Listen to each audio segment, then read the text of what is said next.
그 의료법에 참여하시는 분들이 매주 달라져서 신선합니다.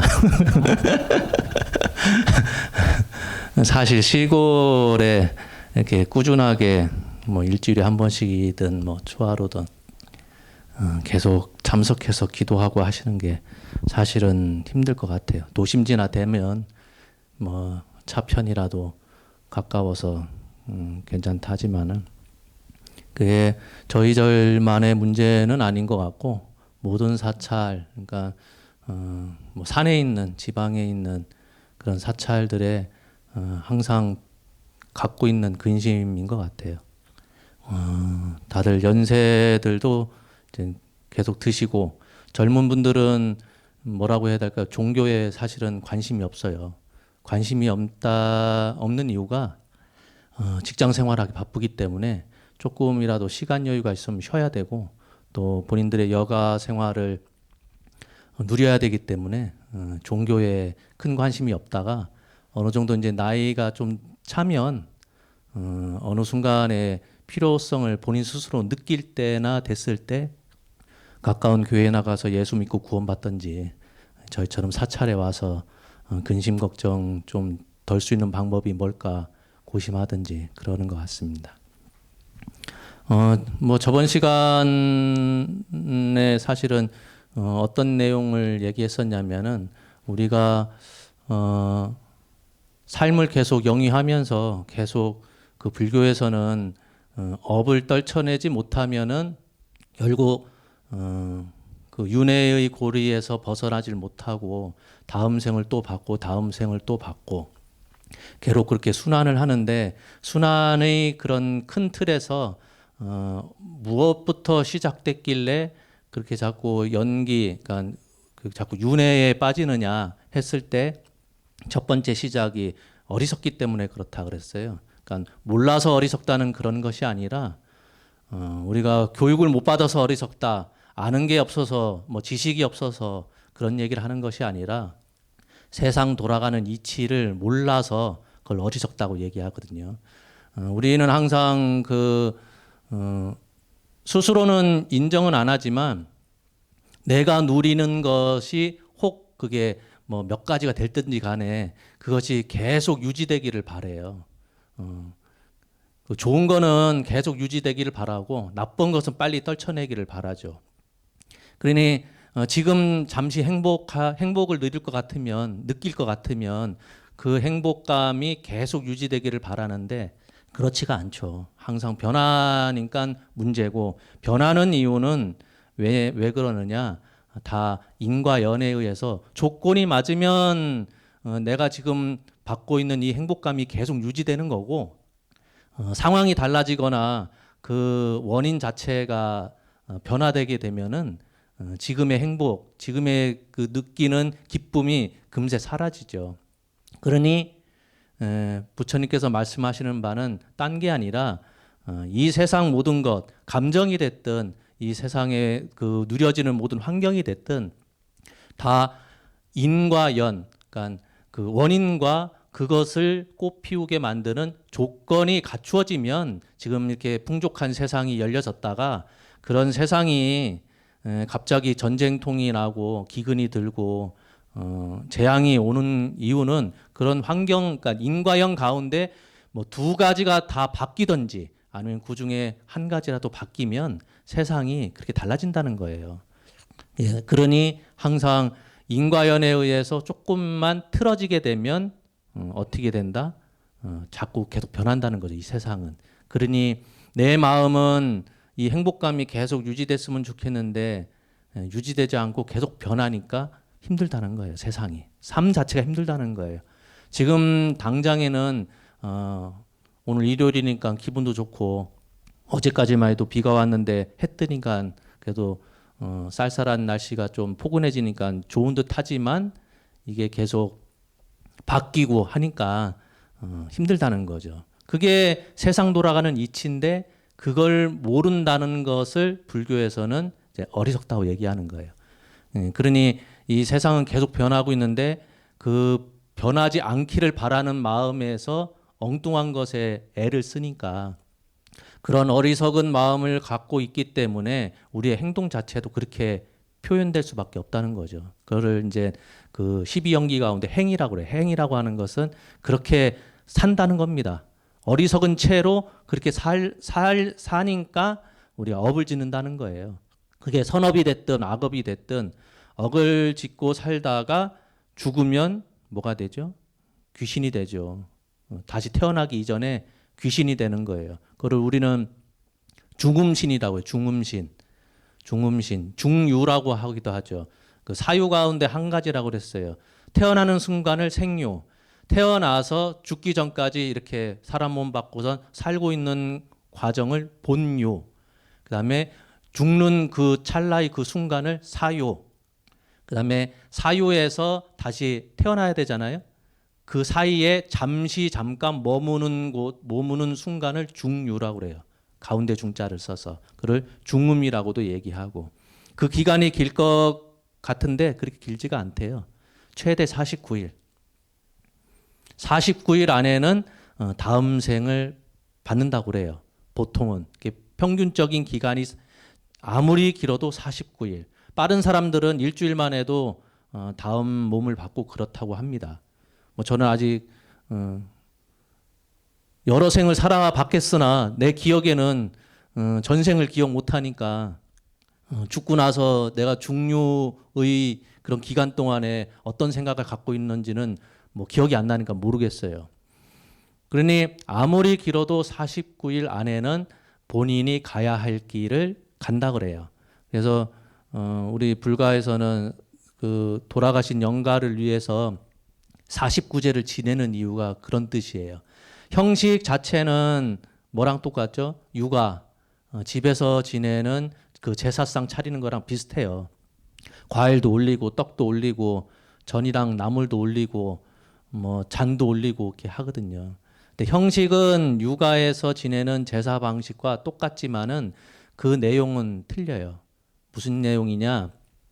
부처님 앞에서 우리가 기도를 사시기도를 했는데 한문으로 되어 있어서 우리가 무슨 내용인지 잘 모르겠으나 그걸 한글로 풀면은 다 부처님 말씀을 다 적어 놓은 거예요. 개송이 됐든 뭐 그 개송 이외의 다른 내용도 보면 부처님께서 말씀하신 좋은 내용으로 다 이루어져 있어요. 그러니 우리는 그 제사를 지낼 때 영가 시식이라는 표현을 쓰거든요. 그래서 보통 저희는 관음 시식을 많이 하는데 그 관음 시식 내용이 부처님 말씀으로 다 이루어져 있어요.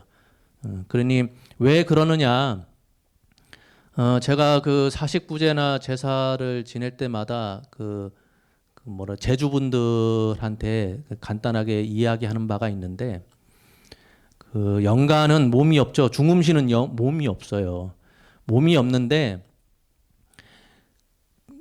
어제까지만 해도 살아있던 사람이 갑자기 몸을 버리고 죽어서 귀신이 됐단 말이에요. 그럼 본인 스스로가 나 죽었구나라는 걸 인식을 할까? 그건 다른 문제거든요. 내 스스로도 어제까지 살고 있었는데 오늘은 내가 죽어서 귀신이야. 설사 인지를 하더라도 그러면 내가 뭘 해야 될지를 아시는 분 있을까요? 없어요. 그래서 그 중음신을 다른 말로 뭐라고 표현하냐면은 아귀라는 표현을 써요. 아귀. 우리는 아귀 하면은 그 몸뚱아리는 수미산처럼 크고 그다음에 그 입은 목구멍은 바늘구멍보다 작아서 그 큰 몸뚱아리를 배불리려면 얼마나 많은 음식을 먹어야 될 것이며 근데 그 목구멍은 바늘구멍처럼 너무 작아서 음식이 조금만 걸려도 그 목에서 불꽃이 피어나서 고통스럽다고 그래요. 그러니 배는 고파서 먹긴 먹어야 되겠는데 먹는 양은 너무 적고 조금이라도 더 먹으려고 하다 애를 쓰다 보면은 목구멍에서 불이 나고 얼마나 고통스럽겠어요. 그걸 악귀라고 표현하는데 옛날 고대 인도에서는 죽은 사람을 그러니까 귀신을 새로 태어나기 전까지를 악귀라고 불렀대요. 왜냐? 본인이 죽었는데도 불구하고 뭘 어떻게 해야 될지 모르니까 몰라서 살아있을 때의 그런 느낌을 그대로 갖고 있다는 겁니다. 귀신은 안 먹어도 되는데 본인은 살아있을 때를 생각을 해서 지금 점심 때니까 뭐 먹어야 되는데 저녁 때니까 먹어야 되는데 저녁 때 되면 또 술 한 잔 먹어야 되고 좋은 안주에 맛있는 걸 먹어야 되는데 그런 생각이 드니까 몸뚱아리가 있으면 사람들처럼 덩어리째 음식을 먹고 씹어 먹으면 될 텐데 몸뚱아리가 없다 보니까 먹는 방법을 몰라요. 배는 고픈 것 같고 실제로 배가 고픈 게 아니라 감정적으로 심정적으로 때가 돼서 밥을 먹어야 되겠는데 먹는 방법을 모르고 또 스스로는 배고프지도 않은데 나는 지금 때 돼서 못 먹으니까 배고프다라고 느끼고 그러니 본인이 중음신인 귀신이 되고 나서 어떻게 해야 되는지를 모르는 상태라 옛날 사람들은 그렇게 생각했대요. 그렇잖아요. 어린애들도 본인이 어떻게 행동할 줄 모르면 어디로 튈 줄 모르잖아요. 어디로 튀어서 사고 칠 줄 모르잖아. 그러니 귀신들 중에서도 옆에서 누가 잘 알려주면 상관이 없는데 본인이 어떻게 행동해야 될지를 모르면 사고를 친다는 거예요.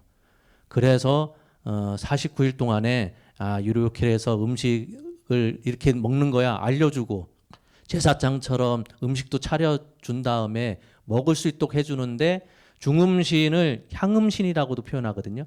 향기로 흠양한다. 우리처럼 입으로 목구멍으로 음식을 넣어서 먹는 것이 아니라 향기를 맡으면은 그걸로 배부르다고 느낀다는 거예요. 그래서 49일 동안에 제사상처럼 근사하게 차려놓고 향음을 해서 제발 이 세상에 사고 치지 마라 그런 뜻에서 이렇게 음식을 잘 차려줘야 된다는 그런 생각하에 옛날 사람들도 그렇게 제사상에 음식을 많이 놨다고 그래요. 제가 왜 이런 얘기를 하냐면은 귀신은 몸뚱아리가 없기 때문에 말 그대로 공덕을 쌓을 수가 없어요. 제가 항상 하는 법문 가운데 그게 있습니다. 공덕을 쌓아야 우리 업이 녹아진다. 그래서 공덕을 쌓기 위해서는 가장 좋은 방법이 선행이다. 선행을 하려면은 이게 어떤 게 올바른 선행인지를 알아야 된다. 남 도와준다고 해서 다 선행이 아니라 도둑놈을 도와준다고 해서 선행이 아니잖아요. 그런 것처럼 진짜 선행이 뭔지를 알려면은 지혜가 필요하다. 지혜를 갖추기 위해서 우리가 기도하는 거다. 기도라고 해서 맨날 법당 와가지고 이렇게 그 절하고 뭐 저 예불하고 그것도 기도이지만은 부처님 경전 보는 것도 기도고 자기 본인 집에서 고요할 때 참선하는 것도 기도고 그러니까 자기 마음 맑히는 것은 다 기도예요. 기도를 하면 나도 모르게 지혜가 생기고 지혜가 생기면 이게 선행이구나라는 게 눈에 보이고 눈에 보이면 그 선행을 몸소 행하면 뭐가 쌓인다? 공덕이 쌓인다. 공덕이 쌓이면 여러분들 사주팔자가 바뀐다. 그러니까 업이 녹아져서 내가 원하는 삶을 살 수 있다. 근데 안타깝게도 선행을 하려면 몸뚱아리가 필요해요. 영가는 몸뚱아리가 없어요. 기도, 수행을 하려면 몸뚱아리가 필요해요. 근데 영가는 몸뚱아리가 없어서 우리처럼 이렇게 사시에 나와가지고 예불 하거나 기도하거나 하는 수행을 할 수가 없어요. 그래서 가족분들이 대신 공덕을 지어주는 거예요. 그러니까 제사상 차려서 막 그 연부라고 하는 게 딴 게 아니라 부처님 말씀을 대신 전달해 주는 거 첫 번째. 그 다음에 두 번째는 가족분들이 돌아가신 분들을 대신해서 공덕을 지어주는 자리. 왜? 영가는 몸뚱아리가 없기 때문에. 그래서 그런 얘기를 간단하게 지금은 좀 길게 얘기했지만 제주분들한테 그런 얘기를 합니다. 49제를 이제 어머니든 아버지든 절에 오랫동안 참여하셨기 때문에 절에 모셔야 되는 건 알겠으나 본인들이 평소에 절에 나왔던 분들이 아니다 보니까 어색하잖아요. 어색한 자리에 49제 아무리 짧게 해도 2시간인데 2시간 의자에 가만히 앉아 있으라 해도 얼마나 불편하겠어요. 그래서 제가 그런 얘기를 많이 해요. 마지막 영가님을 보내는 자리이니 힘들더라도 이 그 연불책이 다 부처님 좋은 말씀으로 되어 있으니까 스님들이 연불할 때 눈으로라도 따라 하시라고. 그러니까 입으로는 못하더라도 눈으로는 같이 볼 수가 있잖아요. 따라 하시면은 좋을 듯하다고. 그게 이제 마지막 보내는 자리이니까. 그러면서 그 어느 분이 그래요. 제주분이 이거 하면은 우리 어머니 아버지 좋은 데로 가십니까? 그래서 제가 좋은 데 가시냐고 물어보면은 저는 그런 말을 하죠. 좋은 데 가시는지 안 가시는지 모르겠습니다. 좋은 데가 어디죠? 여러분들이 생각하는 좋은 데가 어디예요? 극락학 세계예요? 쇳동구리가 뭔지 아시죠? 소똥 막 이렇게 굴려가지고 다니는 쇳동구리한테 좋은 데는 어디예요? 거기도 극락이에요? 응? 쇳동구리는 똥밭이 최고예요. 응? 쇳동구리는 소똥이 많이 있는 곳이 자기한테는 가장 행복한 곳이에요. 그러니 좋은 곳이라고 하는 것은 우리 기준에서야 서방 종토가 좋은 곳인가라고 얘기하겠지만 그렇지가 않다는 거예요. 그래서 영가분들한테 제주분들이 이렇게 물으면 저는 그렇게 대답을 해줘요. 좋은 데 가시라고 기도하지 마시고 편안한 곳, 당신이 가야 할 길을 편안히 가시라는 뜻에서 기도하시라. 그게 어찌 보면은 당신이 가야 할 곳이 어딥니까? 당신이 지은 업대로 가는 거거든요. 물론 우리 어머니 아버지가 평상시에 그렇게 살가운 분도 아니고 정이 많던 분도 아니고 남들을 그렇게 많이 도와줬던 분은 아니고 입도 험하고 어렸을 때 나를 그렇게 많이 회초리짓 하고 그래서 내가 보기에 우리 어머니 아버지 그냥 업대로 가시라고 그러면은 이게 천상 잘못하다간 지옥 갈 수도 있겠네 그런 생각이 들죠. 그래도 어쩔 수가 없습니다. 우리가 부처님 법을 빌려서 기도하는 이유는 가장 좋은 방법은 그래도 기도를 통해서 당신 스스로가 생각을 돌려먹으면 돼요. 영가 스스로 본인 잘못을 참회하고 생각을 돌려먹으면 말 그대로 서방 정토에 가는 겁니다. 근데 그러질 못하면은 결국 당신이 가야 할 길 어디겠습니까? 본인이 지은 업대로. 그러니 그 부처님께서는 금강경에 그런 말씀을 하세요. 사람들이 윤회를 벗어나지 못하는 이유는 딱 한 가지 때문에 그렇다고 그래요. 내 안에 갖고 있는 네 가지 상바가지 때문에 윤회를 벗어나지 못한다고 그래요. 그 상바가지가 뭔지 아세요? 그거는 뭐 경전에서는 그런 말을 써요. 아상, 인상, 중생상, 수자상 그런 말을 씁니다. 그런 말을 쓰는데 제가 금강경을 오랫동안 봐 보니 그 네 가지 상을 딱 우리가 알아들을 수 있는 딱 한 가지 단어로 표현하면 뭔지 아세요? 비교하는 마음이에요. 아상, 인상, 중생상, 수자상이라고 하는 것이 누구를 대상으로 나를 비교하는 마음이거든요. 우리가 남들보다 잘 살려고 하는 것이지, 그렇죠? 우리가 돈을 많이 버는 이유는 얼마만큼 벌어야 되죠? 얼마만큼 벌어야 행복하다고 느끼겠습니까? 옆집보다는 많이 벌어야죠. 어?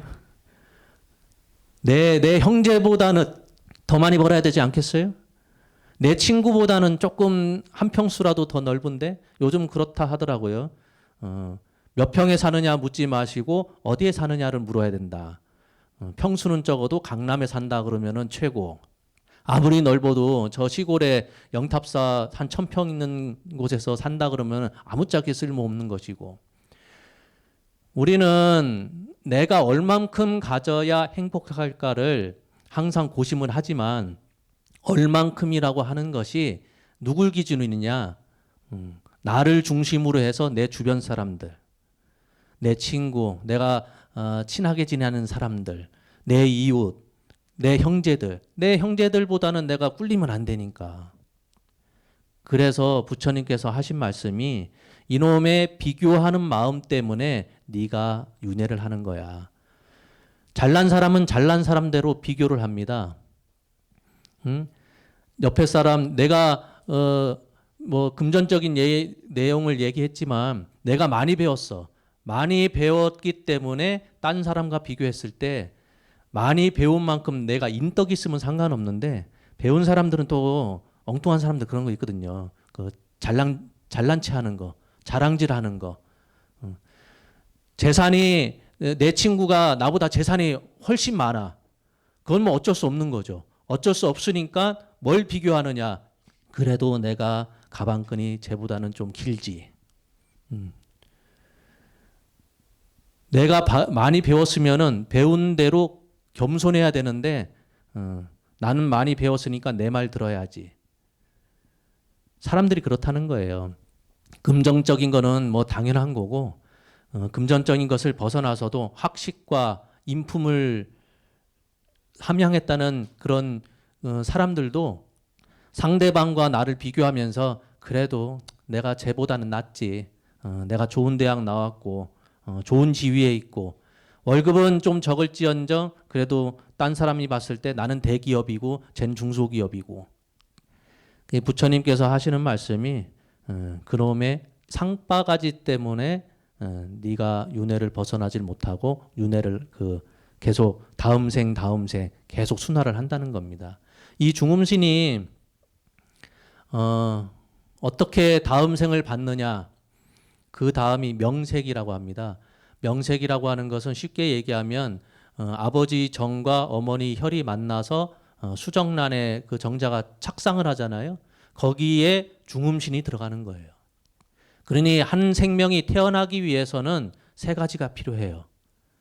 아버지 정도 필요하고 어머니의 몸뚱아리 혈도 필요하고 그 다음에 중음신. 이 세 가지가 합쳐져야 한 생명이 태어나는 거예요. 그러니 명색이라고 하는 그 수정란만 있어서 되는 게 아니에요. 중음신이 안 들어가면은 하나의 생명으로 태어나질 못해요. 중음신 혼자만 있어도 태어나질 못하죠. 계속 이 세상을 떠돌 수밖에 없어요. 최대 49일이라고 했는데도 불구하고 그 49일 안에 다음 생을 받질 못하고선 이 세상을 떠도는 영가들이 있대요. 본인이 가야 할 길을 못 찾아서 원한이 너무 많아서 원한은 우리가 생각하기에 흔히 생각하기에 이 삶을 살면서 가졌던 원한을 이 생에 풀어야 한이 없어지겠죠. 그것 때문에 그렇다는 거예요. 다음 생 몸을 받아서 더 열심히 살고 더 좋은 삶을 살면 될 터인데 내가 이 생에 저 인간 때문에 내가 너무나 억울해. 그래서 이 생을 못 벗어나는 거예요. 한이 너무나 많으면 이 세상을 벗어나질 못한대요. 그래서 말은 저도 최대 49일 안에 영가가 알아서 본인 가야 할 길을 찾는다 했는데도 불구하고 그걸 뛰어넘어서 이 세상을 벗어나질 못하고선 이 도량에도 영가가 둥둥둥 떠 있다는 겁니다.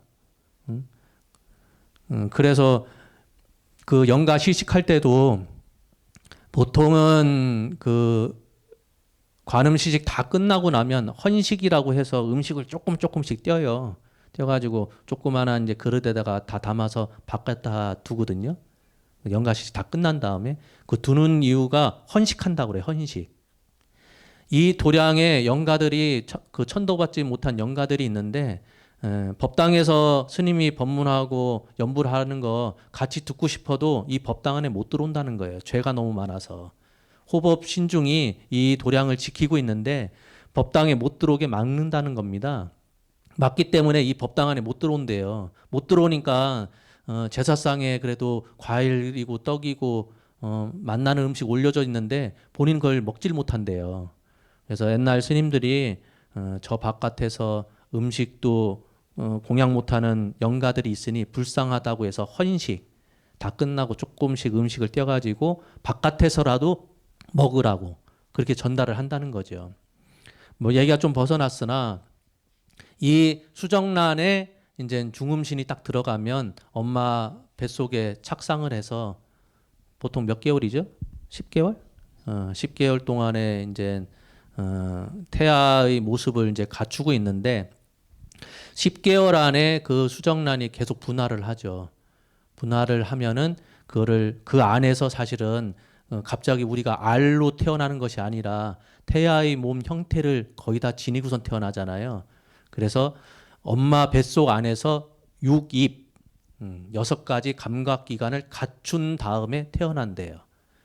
그러니 12연기에 보면 어리석어서 그렇게 업을 짓다가 죽어서 중음신이 되고 중음신이 됐는데 그것이 한 생명으로 태어나기 위해서는 아버지 정, 어머니 혈이 필요해서 그걸 다른 말로 명색이라고 하거든요.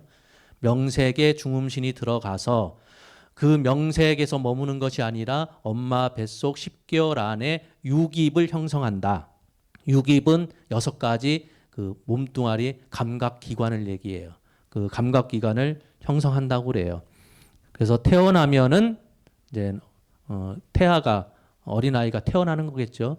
여러분들 뭐 다들 자식을 낳아 보셨으니까 태어나는 순간에 애가 눈 뜨고서 이렇게 세상을 바라보면서 아 좋다 그러는가요? 뭐 저는 잘 모르겠으나 의사들 말로는 그래요.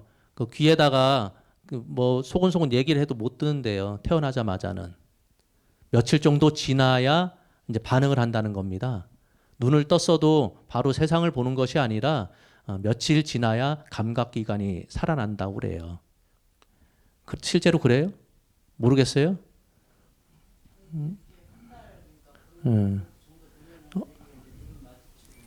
그렇죠. 눈 뜨고 있어도 이렇게 막 손으로 이렇게 해도 반응이 별로 없대요. 예. 어느 정도 시간이 지나야 감각기관이 활성화된대요. 그걸 촉이라고 그래요. 촉. 촉이라고 하는 것은 한 가지만 있어서는 안 되거든요. 눈이 있으면은 대상이 있어야 돼요. 대상만 있어도 안 되고 그것을 느끼는 감각기관이 있어야 돼요. 그럼 한 가지 여쭤볼게요. 2가지가 있어야 감각기관이 그 활성화된다라고 얘기를 했는데 그 2가지만 있으면 될까요? 그러면 2가지 중에 하나 눈이 없는 사람 있죠. 태어나면서부터 시력을 상실한 사람. 태어나면서부터 듣지 못하는 사람. 그렇죠? 그런 사람들은 평생 그럼 보지 못하고 듣지 못할 터인데 본다는 성품 자체가 없을까요? 듣는다는 성품 자체가 없을까요? 그렇죠. 눈이라고 하는 감각기관이 사라지더라도 본다고 하는 성품은 있어요. 예. 본다고 하는 성품은 있어요. 왜 우리가 사물을 딱 봤을 때 우리 마음 속에서 그 감정이 일어나잖아요. 그렇죠? 어떤 그 단풍, 이쁜 단풍을 딱 보면 아 가을이 왔구나. 가을이 왔다라고 생각하기 전에 참 아름답다라고 느끼고 아름답다라고 느끼기 전에 단풍 색깔이 눈에 들어오죠. 단풍 색깔이 눈에 들어온 다음에 풍경이 참 아름답네. 그러다가 한 생각 더 앞서 나가서 이제 가을인가 보다라고 생각을 하죠. 보는 감각기관과 대상만 있으면 될 것 같지만 그렇지가 않거든요. 그러면 저 카메라도 렌즈를 딱 열었을 때 본인 스스로가 대상이 있고 보는 그 렌즈가 있으니까 우리 사람이 보듯이 똑같이 본다라고 해야 될 텐데 그렇지가 않거든요. 왜? 저 카메라는 보는 성품이 없어요. 본다고 해서 저 카메라 갖고선 저 이쁜 단풍을 비춘다고 해서 저 카메라가 가을이 왔구나 그렇게 생각하지는 않거든요. 그러니 촉이라고 하는 것도 사물을 인식하는 단계까지 온 것을 촉이라고 그래요. 촉 다음에 사물을 보고선 저 물건이 참 이쁘다. 무슨 색깔로 이루어졌다. 더 나아가서 저 물건을 내가 좀 가졌으면 좋겠다. 저 단풍을 보니 가을이 왔는가 보다. 그런 느낌, 촉 다음에 오는 게 느낌이에요. 느낌. 지금 하고 있는 게 뭔지 아세요? 12연기법 얘기하는 거예요. 12인연. 이게 쉽게 얘기하면 우리가 생각도 시작과 끝이 있고 우리 생명체도 시작과 끝이 있고 생명이 없는 이런 물건도 시작과 끝이 있고 이거보다 더 큰 우주도 시작과 끝이 있잖아요. 근데 그걸 표현하는 방식은 다 달라요. 이 세상이 생겨났다가 없어지는 것을 뭐라고 표현하죠? 성주괴공이라고 얘기해요. 이해 가시죠? 살아있는 생명이 태어났다가 사라지는 것을, 죽는 것을 뭐라고 표현하죠? 생로병사라고 얘기해요. 생각이 한 찰나에 일어났다 사라지는 것을 뭐라고 표현하죠? 생주이멸이라고 그래요. 그러니까 성주괴공이라 얘기했다가 생로병사라 얘기했다가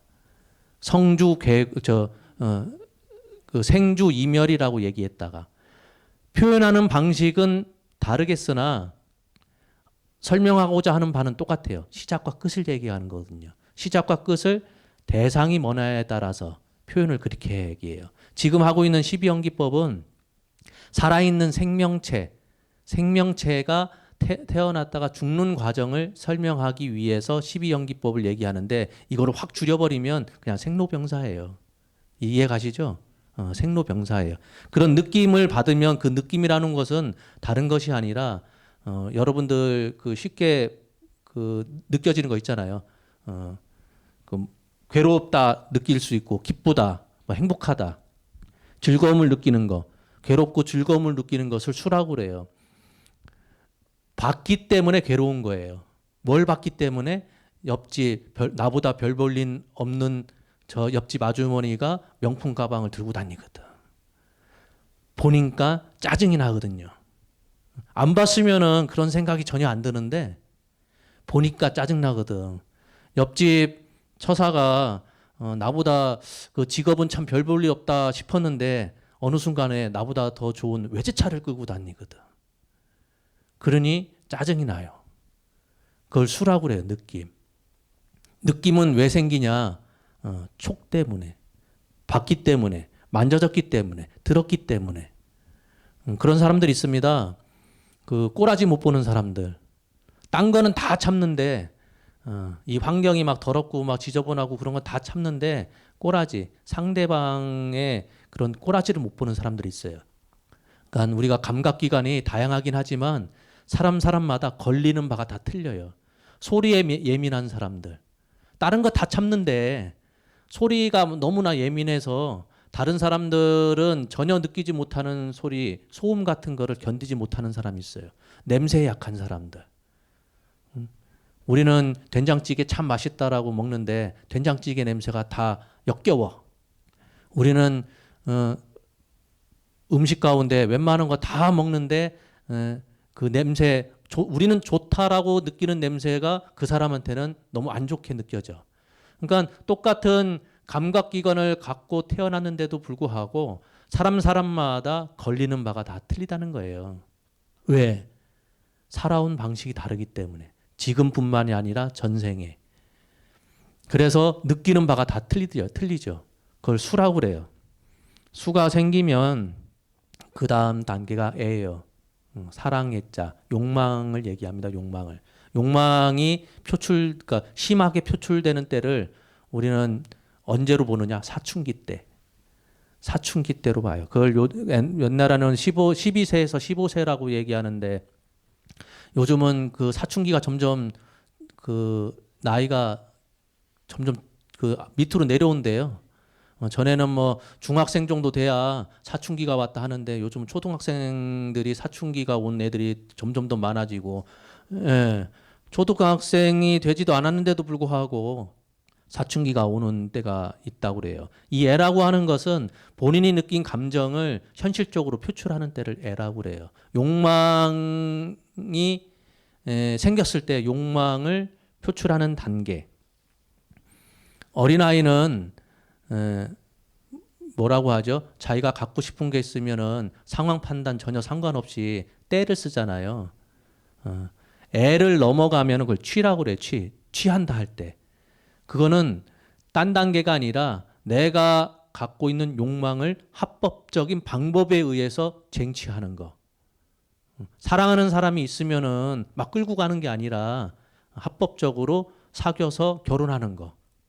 내가 돈을 막 많이 벌고 싶어. 그러면은 좋은 직장, 돈 많이 주는 직장에 내가 취직해서 돈을 버는 거, 사업을 하는 거.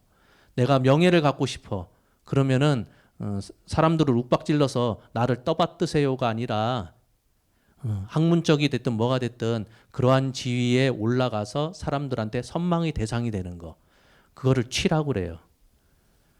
취는 뭐라고 그랬죠? 욕망을 합법적인 방법 하에 쟁취하는 것을 취라고 그래요. 취 다음에 뭐냐? 그냥 말 그대로 살아가는 거예요. 그냥 그걸 유라고 그러거든요. 유라고 하는 것은 그런 삶을 그냥 유지해 나가는 거. 유지해 나가다가 죽는 거죠. 그걸 생노사라고 그래요. 그러면 생각을 해보면 그 12가지가 됩니다. 무명 어리석음에서 그 행위죠. 업을 짓다가 그다음에 중음신이 되어서 그다음에 수정란 명색이죠. 명색에 착상을 한 다음에 어머니 뱃속 이 10개월 동안에 유깁 6가지 감각기관을 형성하고 그다음에 태어나면 바로 촉이 생기죠. 촉에서 느낌, 수. 그다음에 그 느낌을 더 활성화시키면 욕망이 생기죠. 그걸 뭐라고 그러죠? 애를 이제 합법적인 방법하에 쟁취하는 거, 취. 그런 삶을 그냥 사는 거, 그다음에 생노사. 그러면 생각을 해보면 큰 틀에서는 과거도 있었죠. 무명행 식, 중음신을 식이라고 그러니까 그게 과거예요. 그 다음에 명색, 유깁, 촉수의 취, 유까지는 현재. 생노사는 미래예요, 미래. 그러면 3가지 과거, 현재, 미래 3세가 걸쳐져 있죠. 그럼 생각을 해보면 우리가 이런 삶을 어떻게 봤습니까? 전에 그렇게 살았기 때문에 무명행식 때문에 명색, 유깁, 촉수에 현재가 있는 거죠. 현재 이렇게 살고 있으니까 다음 생은 어떻게 결정된다? 이번에 이렇게 살고 있는 모습에 의해서 다음 생노사가 결정된다. 그래서 이거를 근사한 말로 좀 어려운 말로 3세 양중인과설이라고 그래요. 3세 과거, 현재, 미래. 미래가 양중 2가지로 겹쳐 있다. 과거의 나의 모습에 의해서 현재의 내가 있고 현재의 나의 모습에 의해서 미래의 내가 결정된다.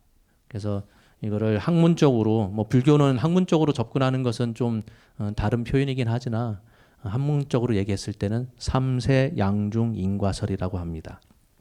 이렇게 해서 12연기를 그 생물학적인 생명을 갖고 있는 중생의 입장에서 설명한 거예요. 이거는 제 설명이 아니라 용수보살, 나가로주나 용수라고 하는 용수보살이 설명하신 방식을 제가 막 간추려서 설명한 겁니다.